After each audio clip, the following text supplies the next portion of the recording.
Shabbat Shalom, mi amada familia. Hijos, los amo con todo mi corazón.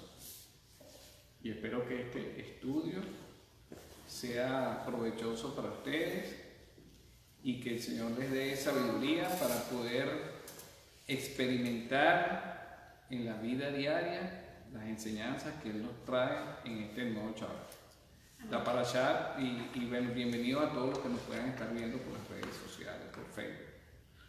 La Parashá, la porción de esta semana es la porción Miketz, que se encuentra en Bereshit, Génesis, desde el capítulo 41 hasta el capítulo 44, versículo 17.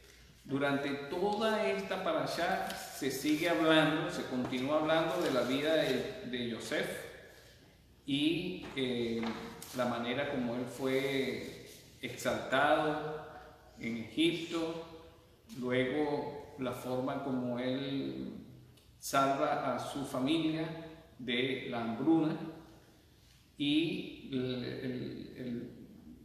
justo termina antes de que empiece el proceso de reconciliación. Ya Yosef había visto a sus hermanos, pero los trató con dureza, colocó su copa en uno de los costales de ellos, los descubrió y entonces en ese punto termina la parashá. Nosotros nos vamos a concentrar en el capítulo 41, todo el capítulo 41, y el título que le coloqué es "Por el Eterno bendecirá Israel".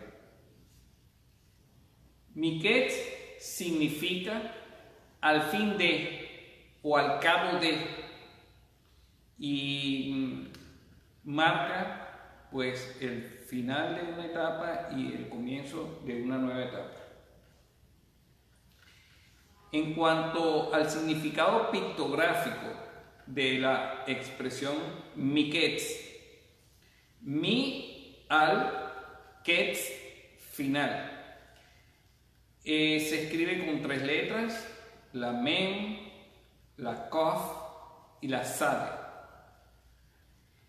La mem habla sobre las aguas, sean de vida o sean de muerte.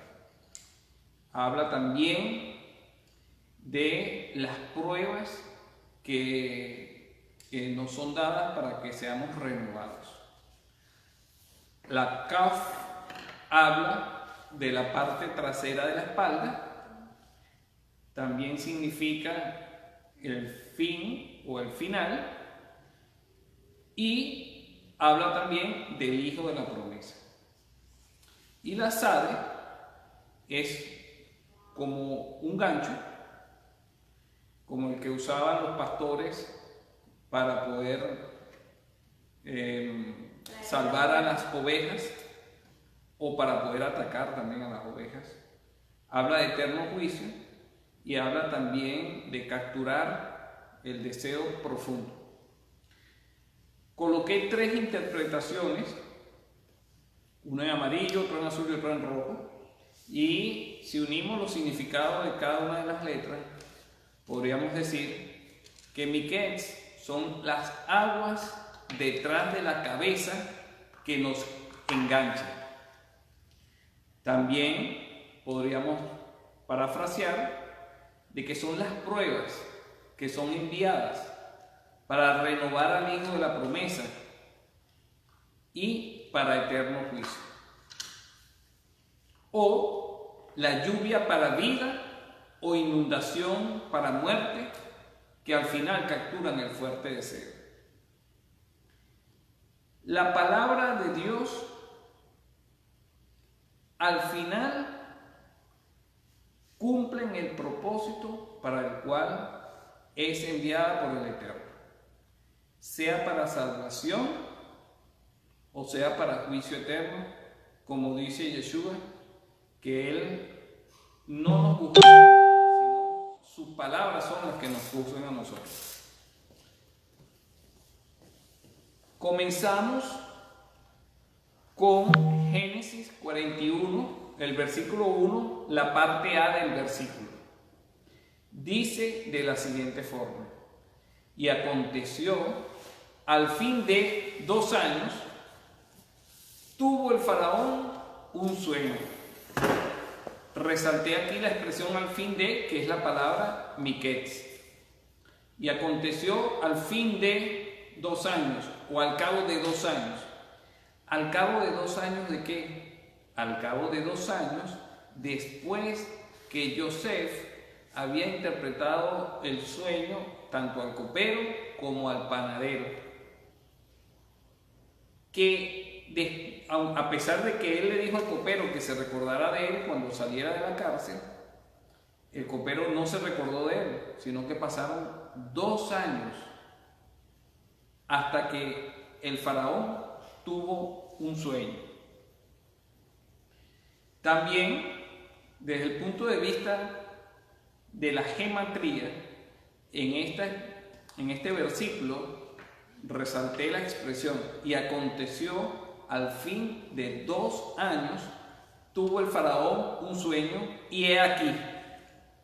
Esa expresión vale 1666, donde 1 representa al Eterno, que es Dios es uno solo, y 666 representa al hombre sin la revelación de Dios.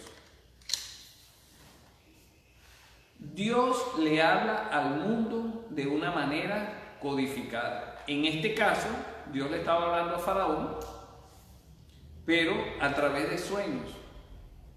Sueños que él no entendía. ¿Qué nos dice Deuteronomio 29:29 con respecto a los secretos de Dios, mi amor? Las cosas secretas pertenecen al Eterno, nuestro Elohim, mas las cosas reveladas nos pertenecen a nosotros y a nuestros hijos para siempre, a fin de que guardemos todas las palabras de esta Torá. Amén.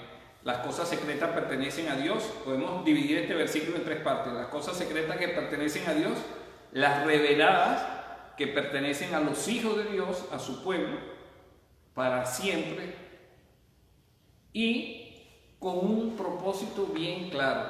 El propósito es de que guardemos todas las palabras de la Torá. El Señor no nos revela las cosas para que nosotros después andemos en desobediencia. Nos las revela precisamente para transformar nuestras vidas.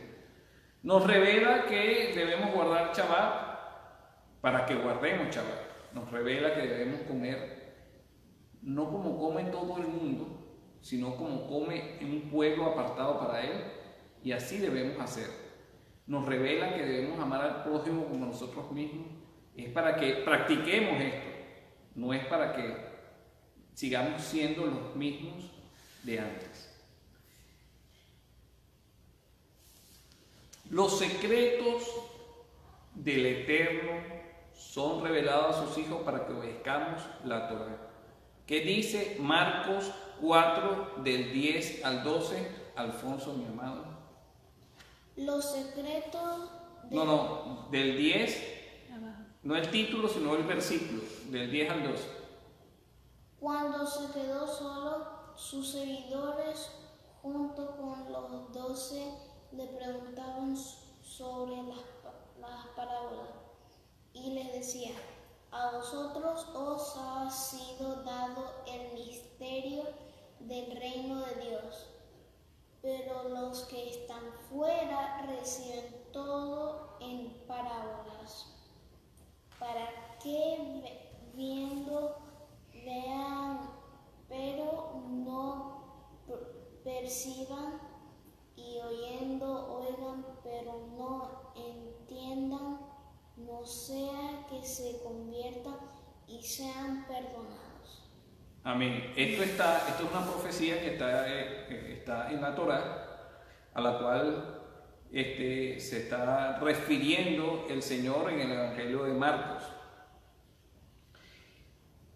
Los secretos de Dios Yeshua no se los revelaba a todo el mundo de manera directa, sino que a los que estaban afuera se les revela por medio de las parábolas.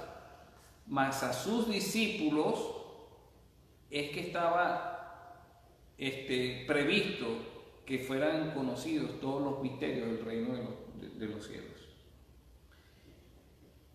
Este versículo 12, que habla de que para que viendo vean pero no perciban, y oyendo oigan pero no entiendan, no sea que se conviertan y sean perdonados, aparentemente pareciera será que el Señor no quiere que la gente se convierta.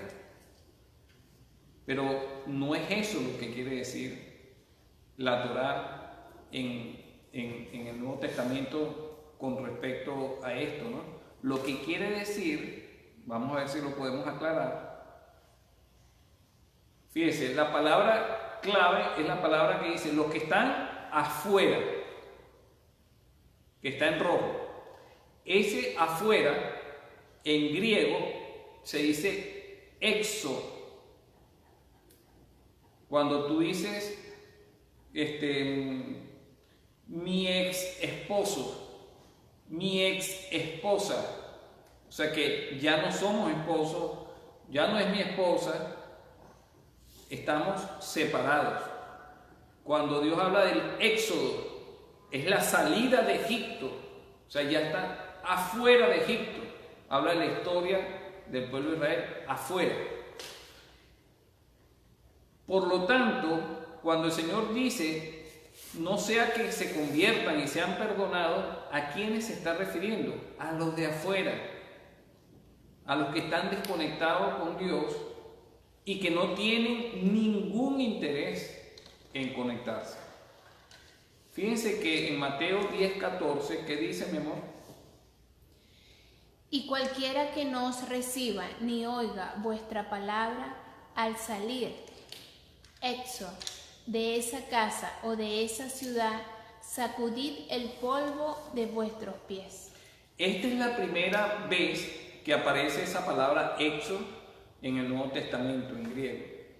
Dice, cualquiera que no nos reciba, el que no nos reciba, ni oiga vuestras palabras, al salir fuera de esa casa o de esa ciudad, sacudid el polvo de vuestros pies. Nosotros no podemos forzar a la gente a que crea en la palabra del Señor, a que crea en el Evangelio, a que crea en Yeshua HaMashiach, que murió y resucitó por nosotros. Nosotros no podemos forzar eso, es una función del Espíritu de Santidad. Si alguna persona no recibe las palabras, pues no le insistamos, tenemos que dejarlo tranquilo, porque el Señor va a atraer hacia sí mismo a quien Él les ha hecho el llamado. Dime, mi amor. O sea, es algo que les es revelado por el mismo Señor. Es algo que por el Espíritu de Santidad. O sea, no es algo de que que la humanidad quiera que todos crean. No, o sea, todo el mundo está separado de Dios y nadie busca a Dios, sino que Dios es el que llama. Y al que Dios llama es el que Dios le da revelación. Por lo tanto, las personas del mundo, hay un versículo que habla, creo que en Proverbios, que habla de que nosotros no debemos echar las perlas a los cochinos, porque no la van a apreciar, porque no les van a dar el valor que tienen. Si una persona no tiene absolutamente, no muestra ningún interés ni deseo por escuchar la palabra de Dios, ¿por qué nosotros vamos a forzar esa situación? Si la persona no desea, nosotros no podemos irrespetar su libre albedrío y su voluntad. Por eso que los secretos de Dios no son para los que están afuera, para los que van a ser condenados. Los secretos de Dios son para sus hijos que han sido llamados por Él. Otro versículo, que es un ejemplo, está en Mateo 5:13. ¿Qué dice Abraham, por favor? Vosotros sois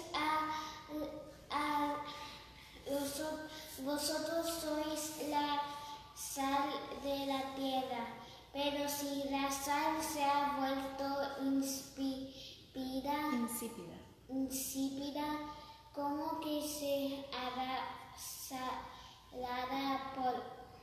salada otra vez. Ya para nada sirve, sino para ser echada fuera y pisoteada por los hombres. Ok. Entonces vemos ahí con claridad que los que están afuera son las personas que no, digamos que han perdido la conexión con el Señor o que nunca la tendrán. Ok. En Génesis 3:22,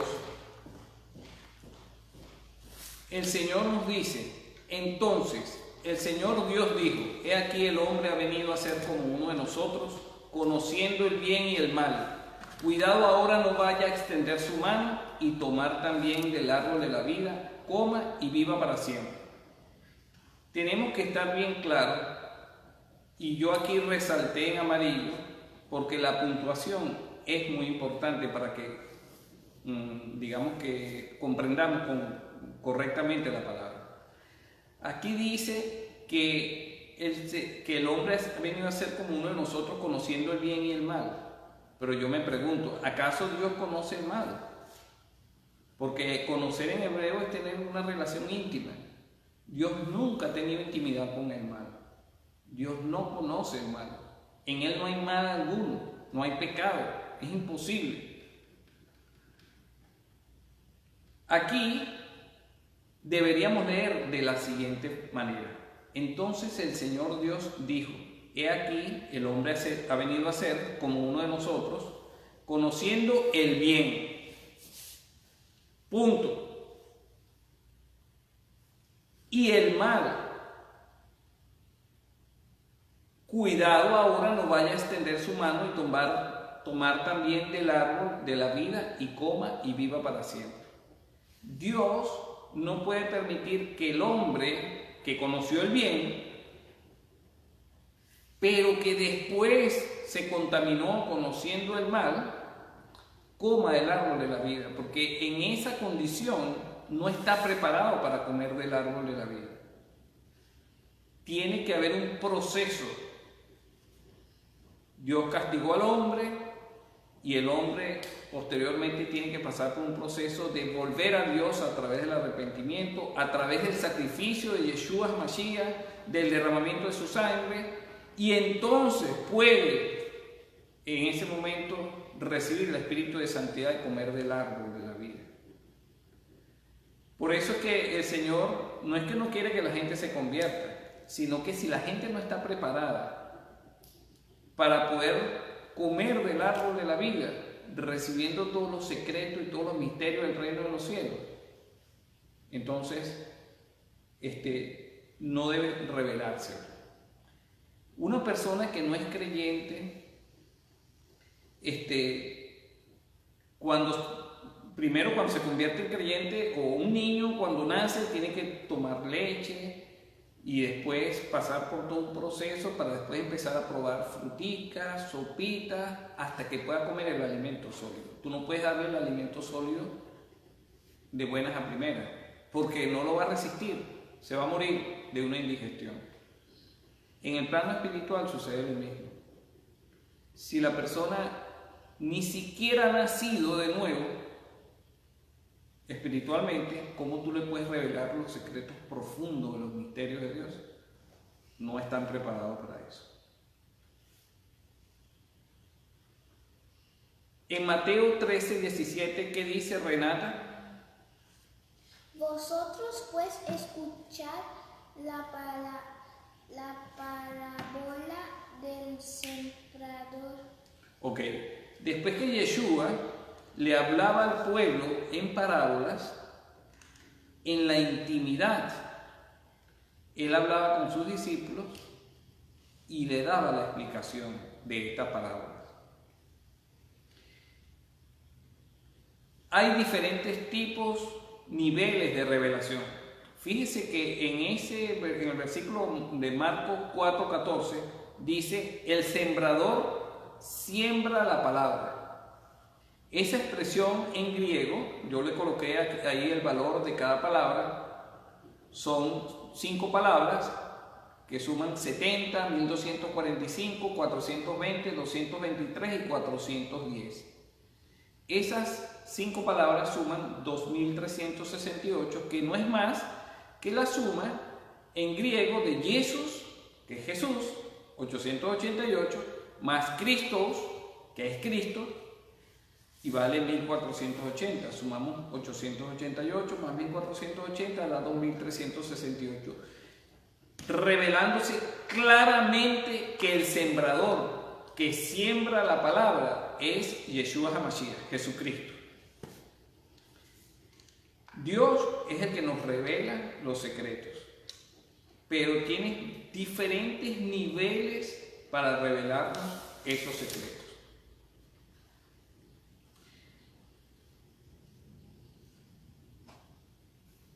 Ok, vamos a pasar aquí a otro punto. Vamos a continuar con la historia y es específicamente el sueño que tuvo Faraón.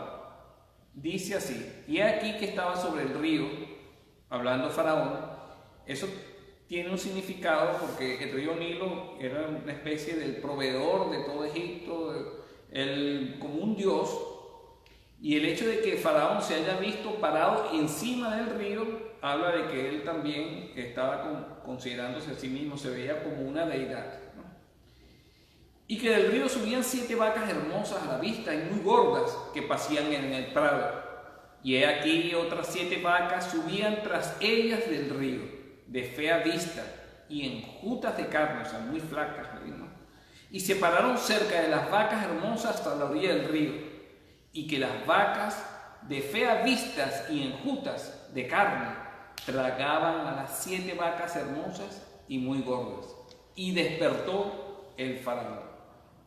Luego de esto, el faraón se duerme de nuevo y soñó la segunda vez. He aquí 7 espigas subían llenas y hermosas de una sola caña. Y he aquí otras 7 espigas menudas y abatidas del solano salían después de ellas. Y las 7 espigas menudas tragaban a las 7 espigas gruesas y llenas. Y despertó el faraón y le pareció que era un sueño. Aconteció que a la mañana su espíritu se atormentó y envió e hizo llamar a todos los magos de Egipto y a todos sus sabios, y les contó el faraón sus sueños, mas no había quien los pudiera interpretar al faraón. El hombre del mundo que vive sin Dios, su vida es un tormento, porque está en búsqueda de la felicidad, está en búsqueda de la libertad, está en búsqueda de la fuente de la eterna juventud, etc. Tiene muchas búsquedas, pero ese vacío jamás se lo va a poder llenar el mundo. Por lo tanto, el faraón, aunque buscaba sus personas más sabias, a los magos, a los que hacían artes mágicas para poder descifrar el futuro y los sueños, ninguno podía interpretarle el sueño a Faraón. Hay gente que se deja engañar muy fácilmente por cualquier persona y su vida termina siendo simplemente una fantasía, para luego al final despertar de ella. En 1 Corintios 2:7, ¿qué nos dice mi corazón? Sino que hablamos sabiduría de Dios. Sino que hablamos sabiduría de Dios en misterio. La sabiduría oculta que desde antes de los siglos Dios predestinó para nuestra gloria. Hay una sabiduría que está oculta y que habla del misterio de Dios. Y es un misterio que Dios predestinó para la gloria de su pueblo, para la gloria de sus hijos. En esos sueños de Faraón estaba codificada esa sabiduría oculta de Dios y el misterio de Dios. Y en esos sueños del Faraón estaban destinados para la gloria del pueblo de Israel. ¿Qué dice 1 Corintios 2:14? Alfonso, por favor.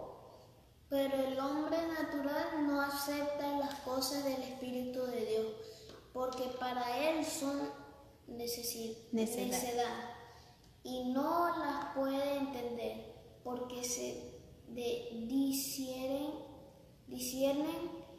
espiritualmente. ¿Qué quiere decir que se disciernen espiritualmente? Sino a través del Espíritu de santidad de Dios conectado con el Espíritu nuestro. Por lo tanto, el faraón, ni los sabios de Egipto, ni los magos de Egipto, que no tenían esa conexión con el Espíritu de santidad como sí lo tenía José, no podían discernir los sueños de faraón, porque esos sueños venían de parte de Dios. Génesis. O sea, no podía ser interpretado por cualquier persona del mundo. No. Tenía que ser alguien que tuviese el Espíritu del Señor. Que tuviera la conexión. Es imposible. Por eso nosotros tenemos la Biblia, habla de los sueños de Dios para la humanidad. Pero las personas que no tienen el Espíritu de santidad, es imposible. Estas palabras son locuras, no las pueden interpretar, no las entienden, les parece muy complicado, muy enredado y las desechan, se frustran. Leerlas les produce tormento, pero estas palabras están destinadas para la gloria de la iglesia de Dios, del pueblo de Israel, de sus hijos, y solamente se pueden interpretar espiritualmente con el Espíritu de santidad. Continuamos y pasamos al siguiente punto. ¿Qué dice Génesis 41, del 9 al 11, mi amor? Entonces el príncipe de los maestresalas habló al faraón, diciendo: Ok, el príncipe de los maestresalas es el copero. El copero al cual Yosef le había interpretado el sueño de que iba a ser liberado de la cárcel y restituido en su cargo por el faraón. Habían pasado 2 años y el copero continúa. Ok. Diciendo: de mis pecados me acuerdo hoy. El faraón se enojó contra sus siervos y a mí me echó en la cárcel de la casa del capitán de los de la guardia, a mí y al príncipe de los panaderos. Y yo y él soñamos en una misma noche, cada uno soñó conforme a la declaración de su sueño. Ok, continúa. Y estaba allí con nosotros un joven hebreo, siervo del capitán de los de la guardia, y se lo contamos, y él nos interpretó nuestro sueño, y declaró a cada uno conforme a su sueño. Y aconteció que como él nos declaró, así fue. A mí me hizo volver a mi asiento e hizo colgar al otro. Ok. Después de 2 años, el copero, que sabía que el faraón tenía un carácter muy estricto, que ya había probado la disciplina del faraón cuando lo echó a la cárcel y prácticamente condenado a muerte, pero a través de la interpretación del sueño de Yosef, él terminó siendo liberado de la cárcel. Recordándose de todo esto, es cuando decide hablar con el faraón, porque el faraón podía agarrar a todas las personas a su alrededor y echarlos a la cárcel si no le interpretaban el sueño. Y antes de que esto le volviera a suceder a él habló, pero con un interés muy personal. Primero, de salvar su propio pellejo. Segundo, de anotarse unos buenos puntos con el faraón. Pero el interés no estaba puesto en José, porque habían pasado ya 2 años y él nunca se recordó de lo que José le había dicho.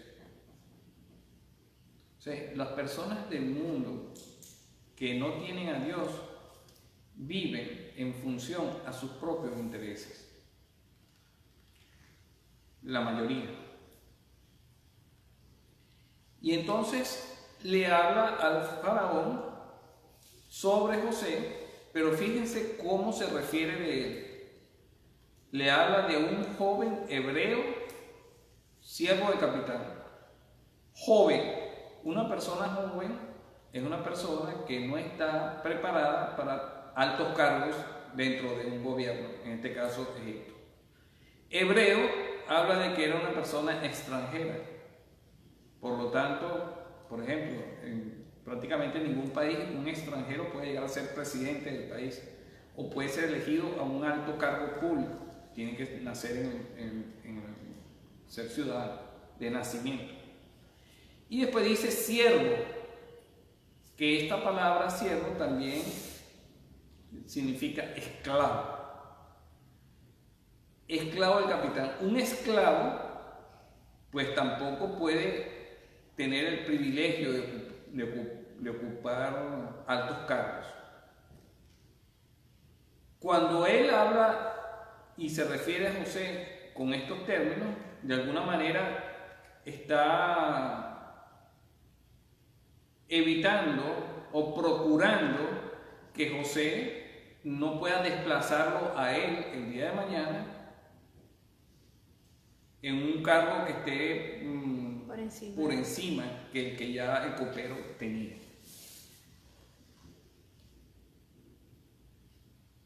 Ok.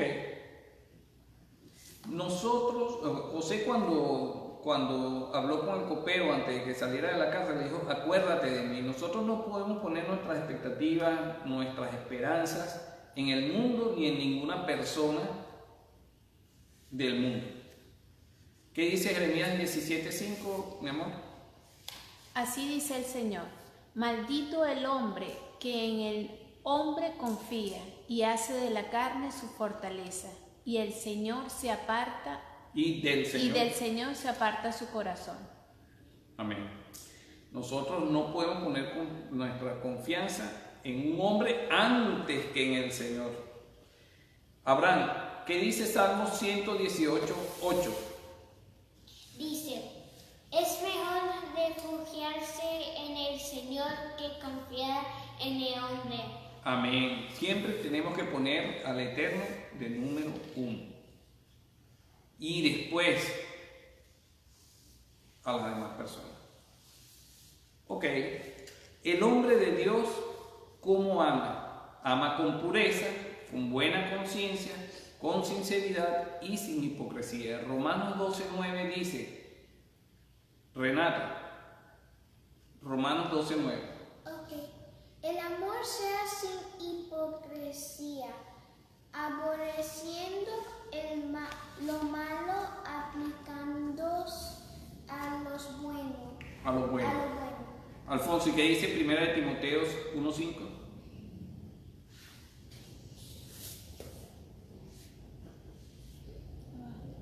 Pero el propósito de nuestra instrucción es el amor nacido de un corazón duro, de una buena conciencia y de una fe sincera. Ok, esta es la manera como nosotros debemos amar. Y es la manera como José amaba. Continuamos con la historia. ¿Qué dice Génesis 41:14-15, mi amor? Entonces el faraón envió y llamó a José, y le hicieron salir corriendo de la cárcel, y le cortaron el pelo y mudaron sus vestidos. Y vino al faraón, y dijo el faraón a José, yo he soñado un sueño, y no hay quien lo interprete, mas he oído decir de ti, que oyes sueños para interpretarlos. Ok, esa expresión, no hay quien lo interprete, quiere decir también, no hay quien lo solucione. Y el valor de la gematría es de 222, que es el mismo valor de la palabra bendición. Por lo tanto, lo que el faraón tiene el anhelo y lo que está mostrando Lo que está diciendo es que no hay quien me bendiga. Él necesita que alguien le interprete y le solucione ese enigma para poder estar en paz. Necesita que alguien lo bendiga y no había nadie en todo Egipto que lo pudiera hacer. El siguiente versículo dice: y respondió José al faraón diciendo: no está en mí, Dios será el que responda paz al faraón. Primero vemos en José una actitud humilde. Él sabía que la interpretación es dada por Dios mismo. Él simplemente era un instrumento de Dios y de eso no se estaba vanagloriando él mismo. Y Dios no solamente es el que da la interpretación, sino es el que da paz a nuestros corazones. Por eso que nosotros debemos entender que una de las maneras como Dios se comunica a nosotros es dándonos paz a nuestro corazón. Y todas las interpretaciones que había recibido Faraón hasta ese momento no le producían paz, lo mantenían en angustia y en tormento. Pero cuando Dios nos habla, Él quita esa angustia.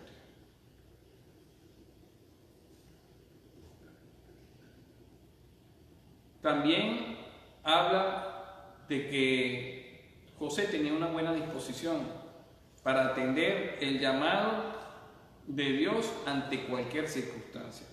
Y de la misma manera como José lo hizo, nosotros debemos estar siempre preparados para compartir la palabra de Dios, como dice en 1 de Pedro 3:15, mi amor. Sino santificad a Cristo como Señor en vuestros corazones, estando siempre preparados para presentar defensa ante todo el que os demande razón de la esperanza que hay en vosotros, pero hacedlo con mansedumbre y reverencia. Amén. Amén. Tenemos que saber hacerlo. A veces queremos compartir la palabra, pero no lo hacemos con mansedumbre y reverencia, y lo que creamos es conflicto, división. Tenemos que procurar ser un puente de bendición, de armonía, y más si se trata de nuestra propia familia. Llámese familia de la carne, familia de sangre, familia espiritual. Tenemos que procurar dar testimonio de lo que nosotros creemos, pero con mansedumbre y con mucho respeto, con mucha reverencia. Porque de lo contrario, pues simplemente estaríamos causando un efecto contrario de división, de conflicto, de contienda. Luego continúa la historia y el faraón le cuenta de nuevo, le cuenta los sueños a José, y en el versículo 24 le dice: y se lo he contado a los magos, mas no hay quien me lo declare, ¿no? Y vamos a saltar ahora a la respuesta que le dio José al faraón. Eso se encuentra en los versículos 25 al 27, mi amor. Entonces respondió José al faraón: el sueño del faraón es uno mismo. Dios ha mostrado al faraón lo que él hace. Las 7 vacas hermosas 7 años son, y las espigas hermosas son 7 años. El sueño es el mismo. También las 7 vacas flacas y feas que subían tras ellas son 7 años, y las 7 espigas menudas y marchitas del solano 7 años serán de hambre. Ok. Fíjense que dentro de este sueño, que ya José se lo interpretó al faraón, que habla de 7 años de abundancia, 7 años de escasez, y que le advertía al faraón de esto, también está revelado. Es el mismo principio, es la misma sabiduría y la misma misericordia con la que Dios nos revela el Evangelio. Porque Y Yeshua es la abundancia, el abundante. Y ese abundante vino, se humilló y murió. Así como las vacas eran gordas y fueron comidas por las vacas flacas, así como las espigas frondosas fueron comidas por las espigas feas, el Dios del cielo y de la tierra, el poderoso de la creación, vino y fue muerto. ¿Por quién? Por los hombres pecadores. Es el mismo principio y es el mismo final y es el mismo propósito, que es llenarnos de gloria a nosotros, el pueblo de Dios. ¿Qué dice Juan 16, Lucas 17, 25? Pero primero es necesario que Él padezca mucho y sea rechazado por esta generación. ¿Quién debe padecer mucho y ser rechazado por esta generación? El Mesías. Al igual que las vacas gordas padecieron y las espigas. ¿Qué dice Juan 16, 7, Abraham? Juan 17 dice. 16, 7. 16, 7 dice: pero yo os digo la verdad, os conviene que yo me vaya, porque si no me voy, el Consolador no vendrá a vosotros, pero si me voy, os lo enviará. Yeshua, después que murió y resucitó, era necesario que Él se fuera para que viniera el Consolador, que es el Espíritu de Santidad. Era necesario que Él muriera para que pudiera liberar al Espíritu de Santidad. Era necesario que José fuese esclavizado en Egipto para que pudiera salvar a su pueblo, a su familia del hambre futura.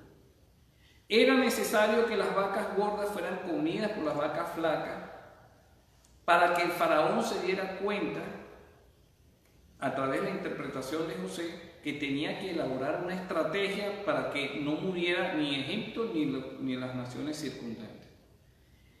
Dios utiliza su inmensa sabiduría que va más allá de la comprensión nuestra para lograr sus planes misericordiosos con nosotros. Amén.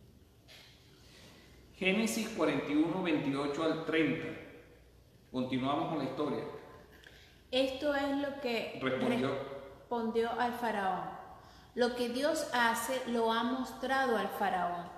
He aquí, vienen 7 años de gran abundancia en toda la tierra de Egipto, y se levantarán tras ellos 7 años de hambre, y toda la abundancia será olvidada en la tierra de Egipto, y el hambre consumirá la tierra.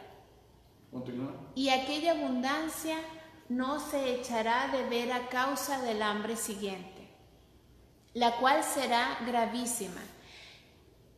Y el suceder el sueño al faraón 2 veces significa que la cosa es firme de parte de Dios y que Dios se apresurará a hacerla.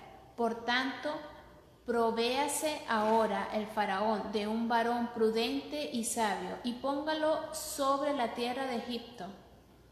Ok.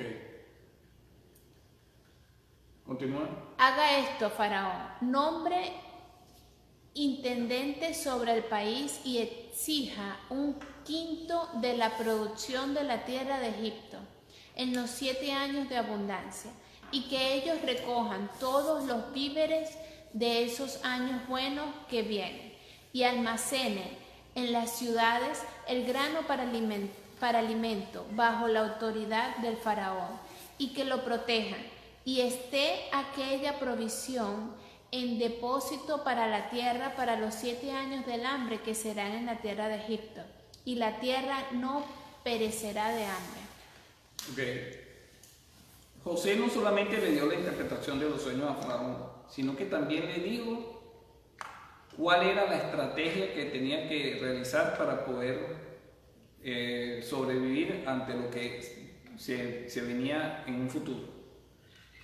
Y con humildad le dijo que el faraón tenía que poner a alguien al frente de este plan.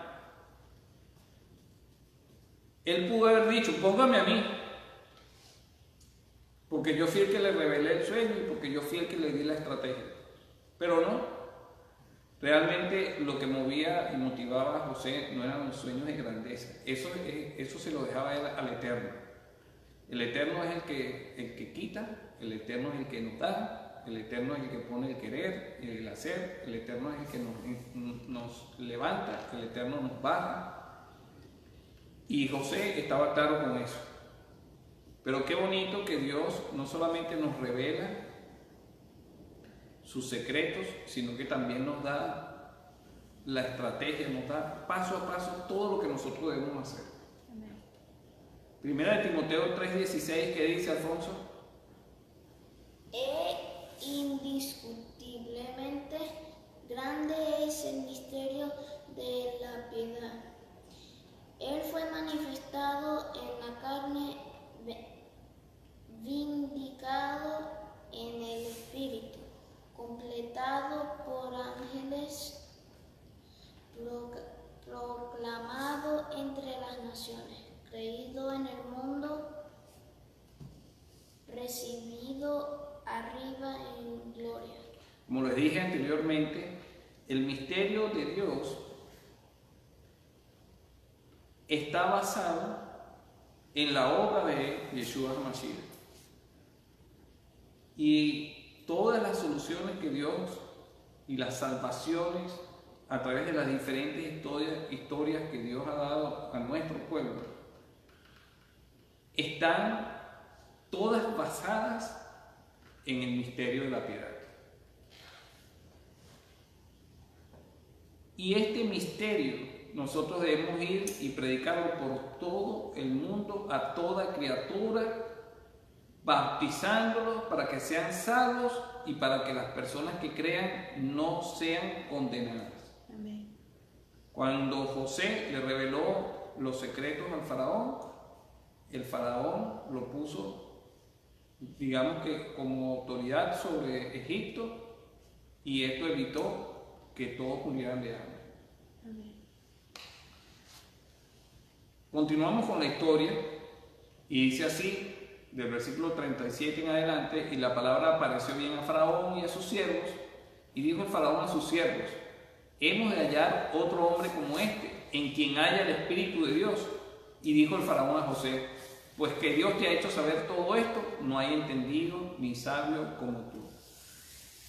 Las personas en el mundo saben reconocer cuando una persona tiene la gracia de Dios y tiene el espíritu de santidad.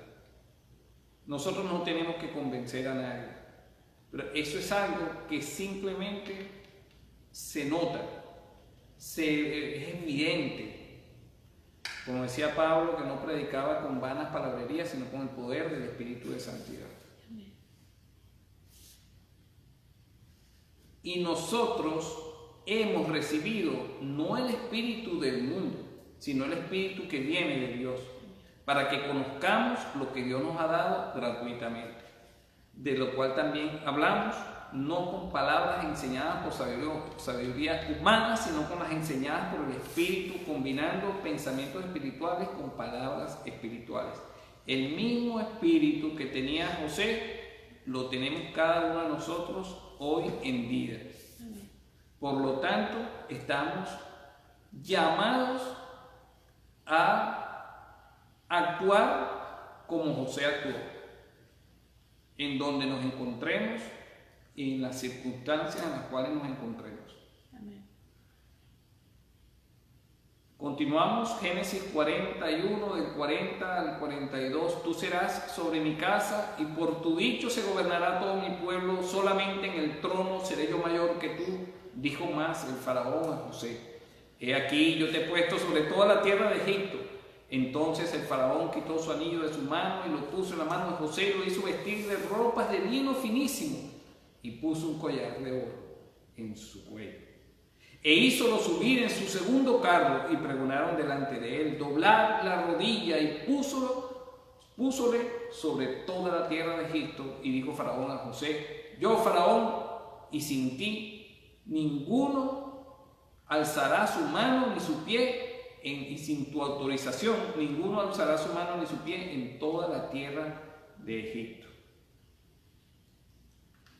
Fíjense que hay mucha similitud en la historia de José, que proféticamente representa al Mesías, con la vida de Yeshua. Porque José fue echado en el pozo, fue echado en la cárcel y después fue levantado como la persona más importante después de Faraón.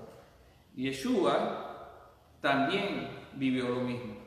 En Isaías 52, 13 al 15 dice, mi amor, he aquí, mi siervo prosperará, será enaltecido, levantado y en gran manera exaltado, de la manera que muchos se asombraron de ti, pueblo mío. Así fue desfigurada su apariencia, más que la de cualquier hombre, y su aspecto más que el de los hijos de los hombres. Ciertamente él asombrará a muchas naciones, los reyes cerrarán la boca ante él, porque lo que no les habían contado verán, y lo que no habían oído entenderán. Ok, entonces aquí esta escritura perfectamente se la podemos aplicar a José, exactamente lo que José vivió, pero aquí Isaías no está hablando de José, está hablando de Yeshua HaMashiach. En Romanos 11, 14, del 11 al 12, Abraham, por favor. Romanos 14, 11 al 12 dice, porque está escrito, vivo yo, dice el Señor, que ante mí se doblará todas rodillas y toda lengua alabará a Dios. De modo que cada uno de nosotros dará a Dios cuenta de sí mismo. Toda rodilla se doblará ante Yeshua HaMashiach. Así como el faraón dijo que toda rodilla se tenía que doblar delante de José. Fíjense que el Padre dice que delante de Yeshua, el Hijo, se doblará toda rodilla. El faraón dice que delante de José se doblará toda rodilla. ¿Para qué es esto? Para que todos nosotros rindamos cuenta delante de Dios. Todos nosotros tenemos que rendir cuenta delante de Dios. Así como todas las naciones de la tierra doblaron rodillas delante de José y rindieron cuentas ante el faraón.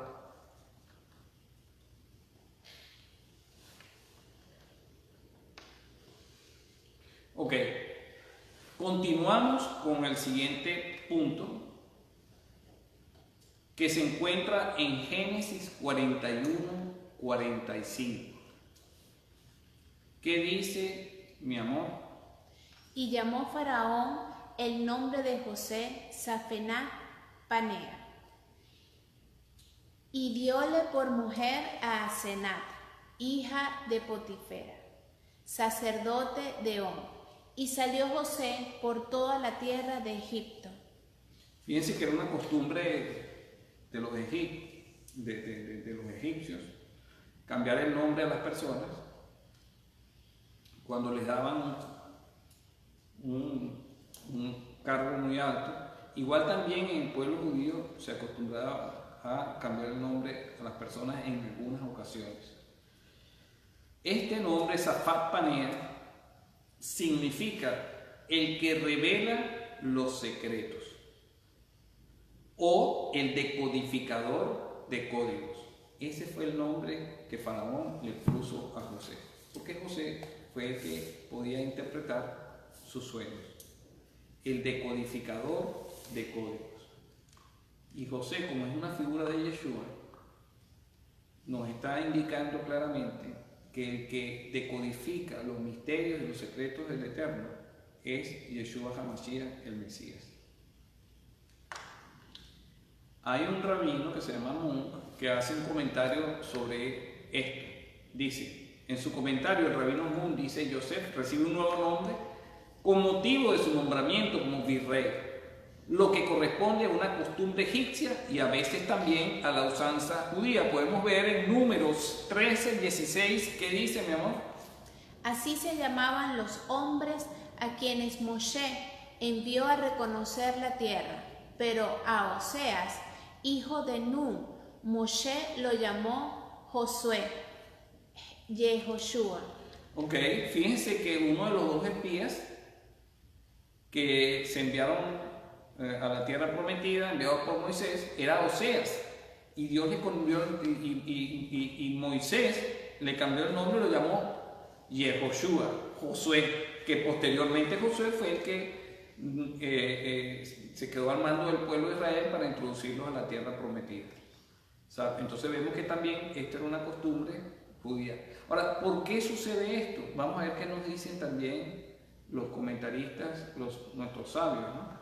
Dice, fíjense lo siguiente: cuando se le cambia el nombre de Yosef por el nombre de Zaphat-Panea, la identidad judía o hebrea de Yosef quedó oculta. Fíjense que si sus hermanos llegan a Egipto, cuando llegaron a Egipto, no reconocieron a José porque José estaba vestido como egipcio, como el virrey de Egipto. José hablaba otro idioma y José tenía otro nombre, porque si ellos ven que se llama Yosef, eso sería sospechoso. ¿Será que este es el hermano que nosotros vendimos? Cuando Dios... Sí, dime, Alfonso. Pero José empieza a hablar egipcio porque su papá le había enseñado cómo hablar egipcio y cómo entender también las escrituras egipcias antes que fuese esclavizado y vendido. Yo creo que no. Yo creo que él aprendió cuando estuvo en Egipto. Porque él estudiaba con su papá, Jacob, estudiaba la Torá, mientras sus hermanos se encargaban del rebaño, las ovejas, todo ese tipo de cosas. Él debe haber aprendido para poder ser virrey y estando en Egipto, indudablemente, así como ustedes aprendieron inglés aquí en Estados Unidos, él aprendió el idioma de allá. En una de las películas que vi de José, entonces le preguntaron a José cómo usaba este idioma y le dijo porque su papá le había enseñado. Eso fue lo que vi en una de las películas. Sí, tenemos que tener cuidado con lo que dicen las películas porque muchas veces no se apegan totalmente a lo que dice la Torá, ¿no? Pero bueno, realmente yo no puedo asegurarte si lo aprendió en Egipto o si Jacob le enseñó, pero no recuerdo que la Torá lo diga directamente. Bueno, el hecho es que cuando se le cambia el nombre a Yosef fue una manera de ocultar su identidad. Igual que el Mesías Yeshua, se le cambió el nombre por un nombre griego, Jesus Christos, que transliterado al español es Jesucristo, y se le vistió de griego y el mundo, el pueblo de Israel, no lo reconoce de buenas a primeras como su Mesías, porque no se parece a un Mesías judío. A como se le ha vendido al pueblo de Israel y al mundo entero, se ha ocultado su verdadera identidad.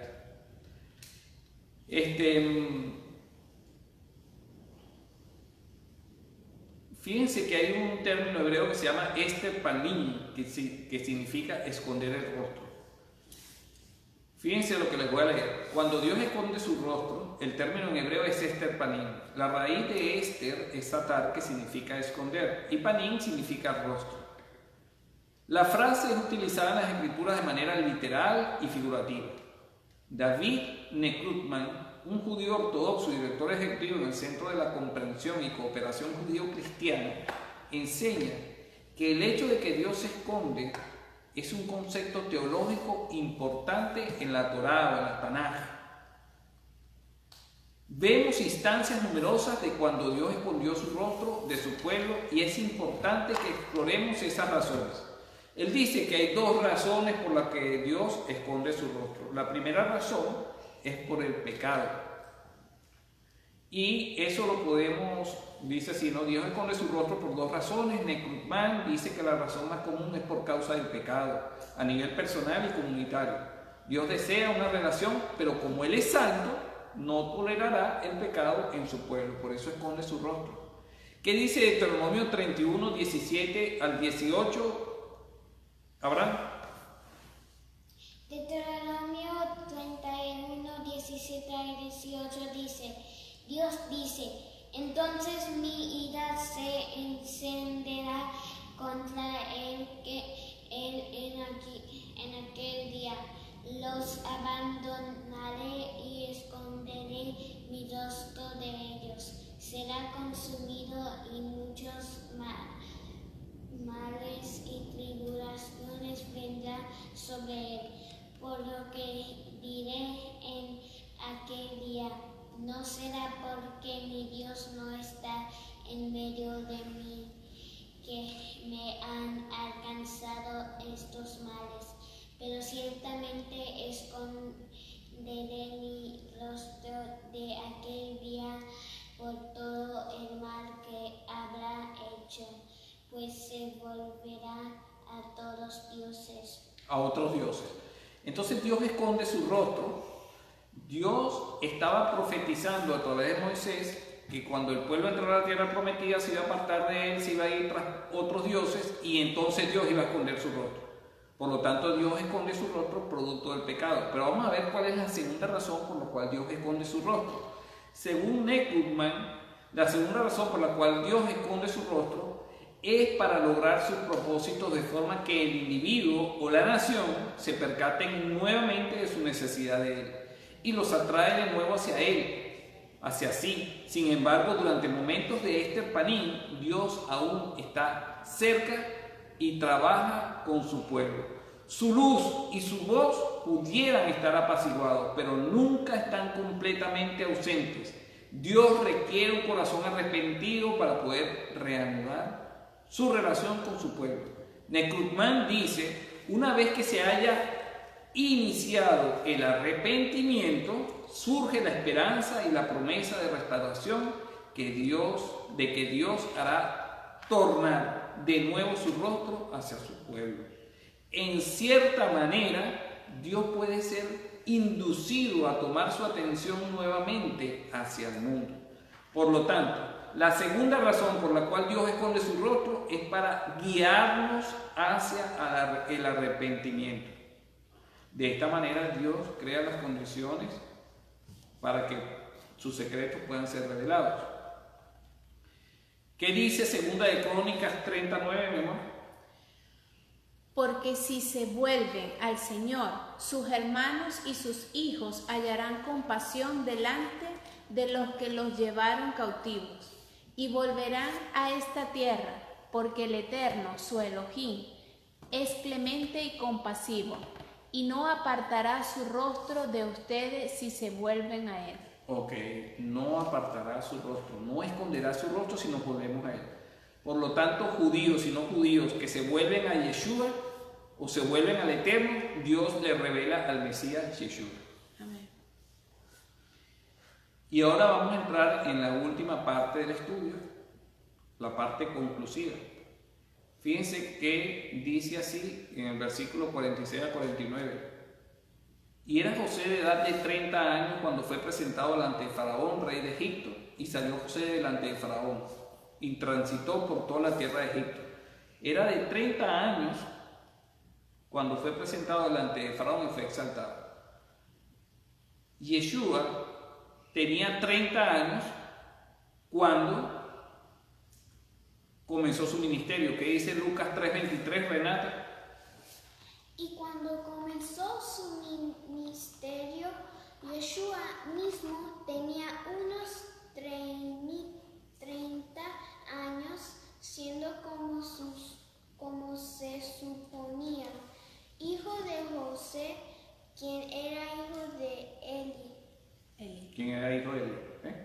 Después entonces José salió por toda la tierra y cosechó y acumuló sobreabundantemente el trigo y la comida. Dice el versículo 49, y acopió José trigo como arena de la mar, mucho en extremo hasta no poderse contar, porque no tenía número.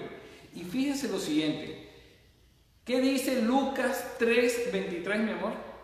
Y la ley entró de modo que el pecado abundase, pero cuando el pecado abundó, sobreabundó la gracia.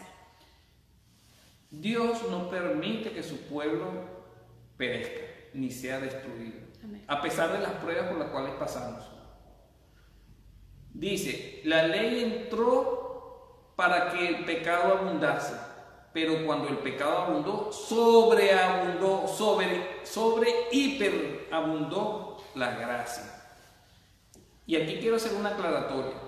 La ley no es la culpable de que el pecado abunde, como muchos han interpretado en este versículo. Entonces, claro, se introdujo la ley para que el pecado abundara. Si quitas la ley, entonces se elimina el pecado. No, no es así.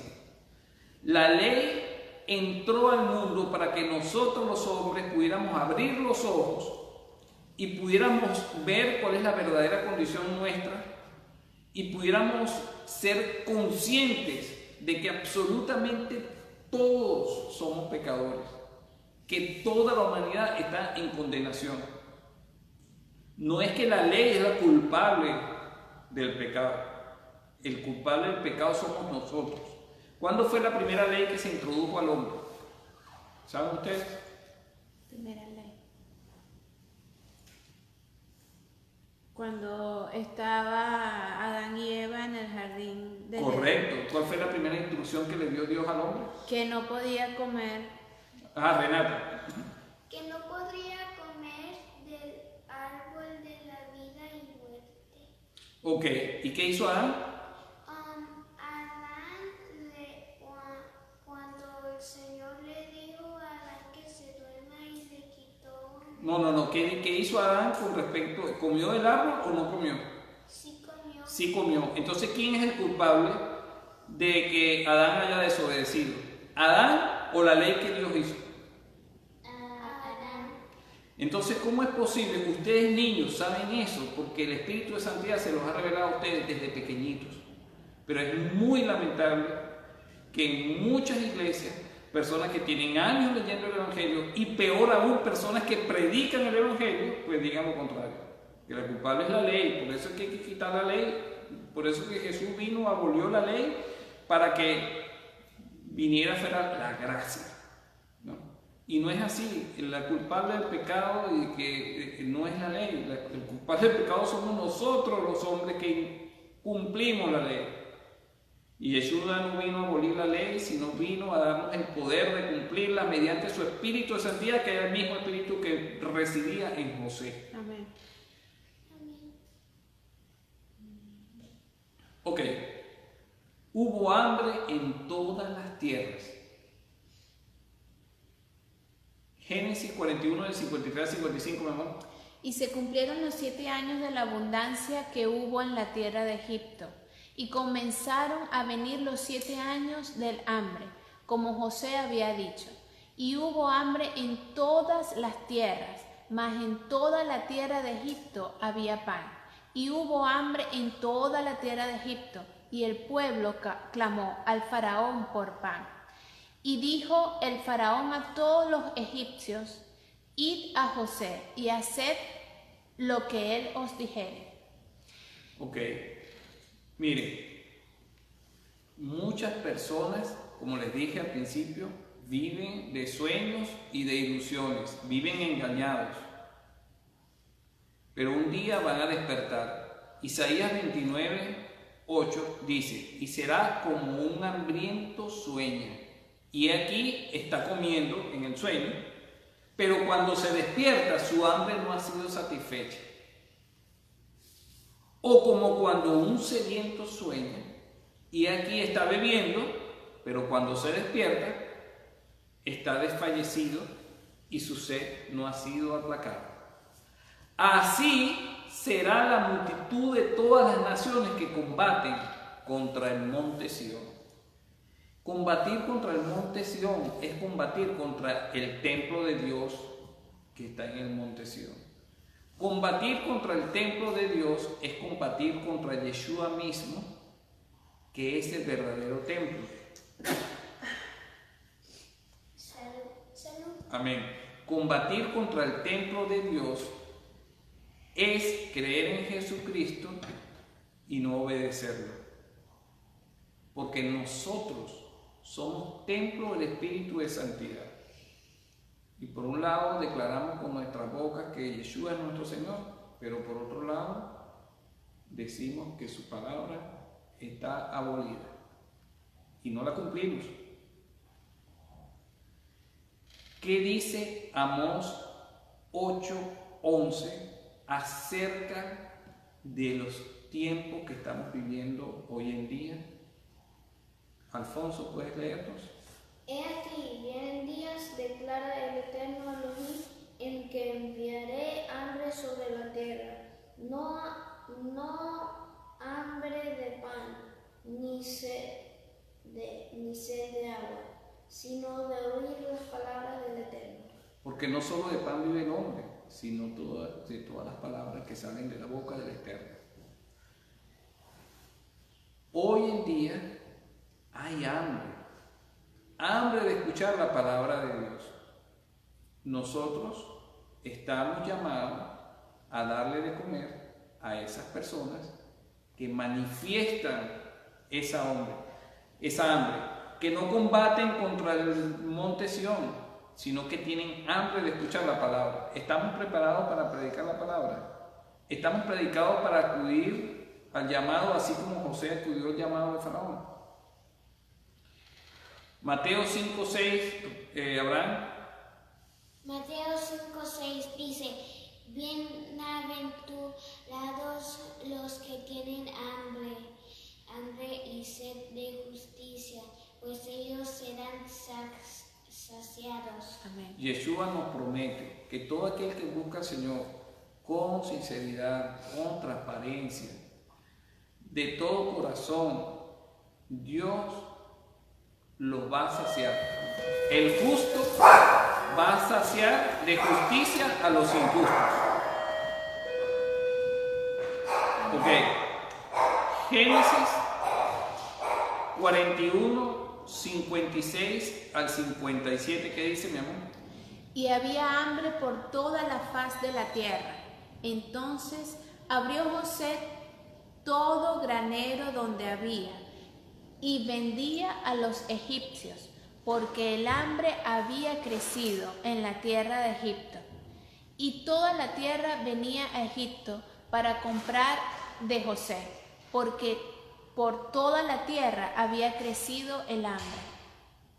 ¿Qué dice Proverbios 25, 21? Abraham. Proverbios 25, 21 dice: si tu enemigo tiene hambre, dale de comer pan, y si tiene sed, dale de beber agua. Amén. Correcto.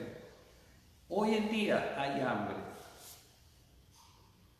Y nosotros tenemos que darle de comer y tenemos que darle de beber. Pero hay hambre de la palabra de Dios.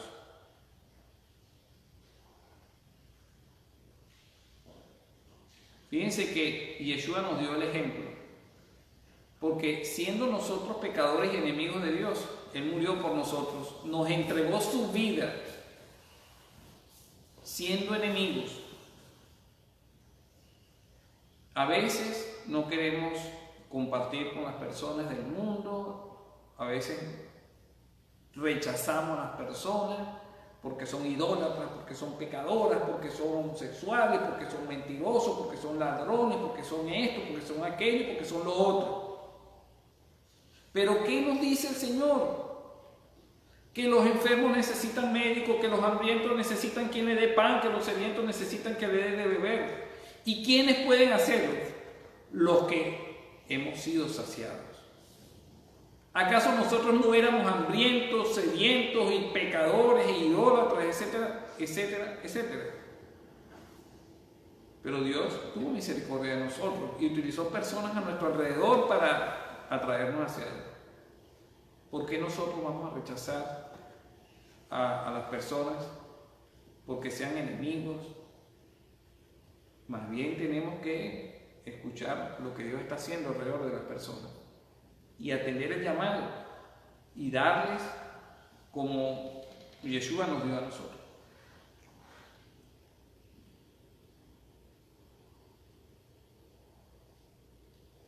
Dice en Apocalipsis 7:16 que ya no tendrán hambre ni sed, ni el sol los abatirá, ni calor alguno.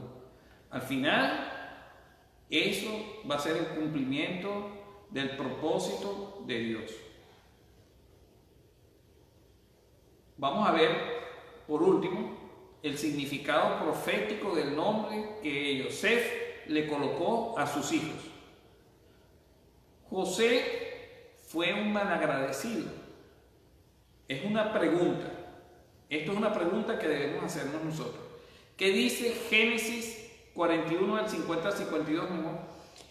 Y nacieron a José 2 hijos antes que viniera el primer año del hambre, los cuales le dio a luz a Senat, hija de Potifera, sacerdote de On, y llamó José el nombre del primogénito Manasés, porque Dios me hizo olvidar de todo mi trabajo y de toda la casa de mi padre. Ok, así dicen todas las traducciones de la Biblia que tradicionalmente hemos leído. Y llamó el nombre del primogénito Manasés porque Dios me hizo olvidar, Nashanim, de todo mi trabajo y de toda la casa de mi padre. Manasé en hebreo, Nashanim, porque Dios lo hizo olvidar. Efectivamente, esta palabra significa olvidar. Lo podemos ver en el Strong 5382. La palabra Nashá significa echaré, olvidar, olvídeme, a la negligencia, remitir, eliminar.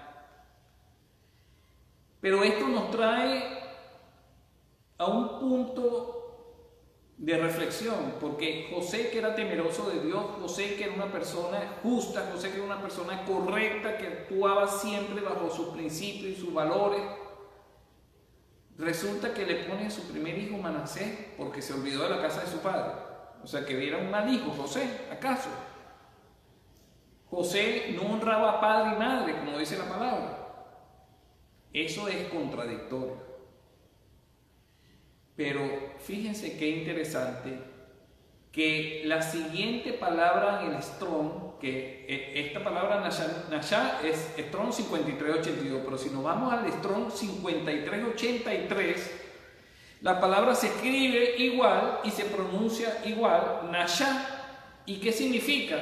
Acreedor, acreedores. Por lo tanto, si nosotros tomamos esta definición y la sustituimos en el versículo que acabamos de leer, diría de la siguiente forma: José le puso a su hijo primogénito Manasés porque Dios me hizo acreedor de todo mi trabajo y de toda la casa de mi padre. Y efectivamente, toda la casa de su padre, la casa del padre de José, era deudor a José. Y fueron todos a Egipto posteriormente, y todos doblaron sus rodillas delante de José, y todos tuvieron que suplicarle, y todos fueron saciados de su hambre por José. Y José les salvó la vida. Todos estaban en deuda con José. Y como José es una figura del Mesías, nosotros sabemos que Yeshua cargó en él todos los pecados de la humanidad, de cada uno de nosotros. Y él es el que puede clavar en la cruz el pagaré de deuda que nos condena a cada uno de nosotros. y lo hace gratuitamente porque Él pagó nuestras acreencias, Él pagó nuestras deudas. Por lo tanto, Él es el acreedor. La deuda que teníamos con el Eterno, Yeshua la compró con su propia sangre. Se la compró al Padre y la cancela gratuitamente para todo aquel que crea en Él. De esta manera tenemos una correcta y profunda comprensión de la interpretación de este versículo. Luego hablamos del segundo hijo de José, que es Efraín. Dice el versículo 52, mi hermano. Y el nombre del segundo lo llamó Efraín, porque Dios me hizo ser fructífero en la tierra de mi aflicción. Ok, qué interesante. Y fíjense que dice, porque Dios me hizo ser fructífero en la tierra de mi aflicción. Yeshua, con su muerte, es el que llevó muchos hijos para la salvación. Dios lo hizo fructífero en la aflicción que él vivió, que fue su muerte en cruz. ¿Qué dice Bereshit, Génesis 48, 19, cuando Jacob está bendiciendo a Efraín y a Manasés? Que en vez de darle la bendición del primogénito a Manasés, se la dio a Efraín. ¿Qué dice? Mas su padre rehusó y dijo: lo sé, hijo mío, lo sé. Él también llegará a ser un pueblo, y él también será grande. Sin embargo, su hermano menor será más grande que él, y su descendencia llegará a ser multitud de naciones. Refiriéndose a Efraín, es que iba a ser Efraín muy fructífero, porque iba a ser multitud de naciones. Y esa es la misma promesa que Dios le hizo a Abraham en Génesis 17:5, porque dice: y no serás llamado más Abraham, sino que tu nombre será Abraham. ¿Por qué? Porque yo te haré padre de multitud de naciones. Efraín hereda esa bendición, porque Efraín iba a ser multitud de naciones. Por eso José le pone su nombre Efraín, porque Dios lo hizo fructificar en la tierra de su aflicción, así como Yeshua con su aflicción hizo fructificar al pueblo de Israel. Amén. Génesis 48, esto no es Génesis 48, 19, pero dice así.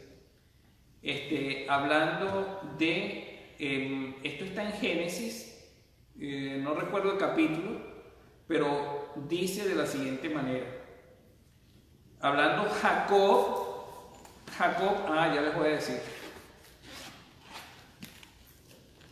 Jacob bendiciendo a sus hijos, eso está en el capítulo 48, versículo 20.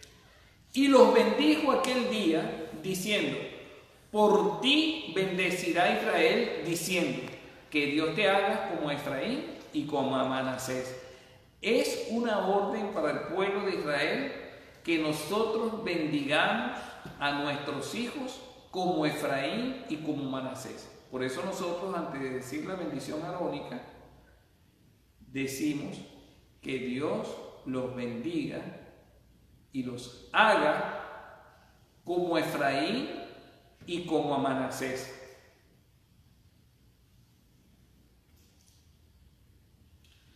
Por ti bendecirá Israel, diciendo. ¿Diciendo qué? Que el Eterno los bendiga como a Efraín y como a Manasés.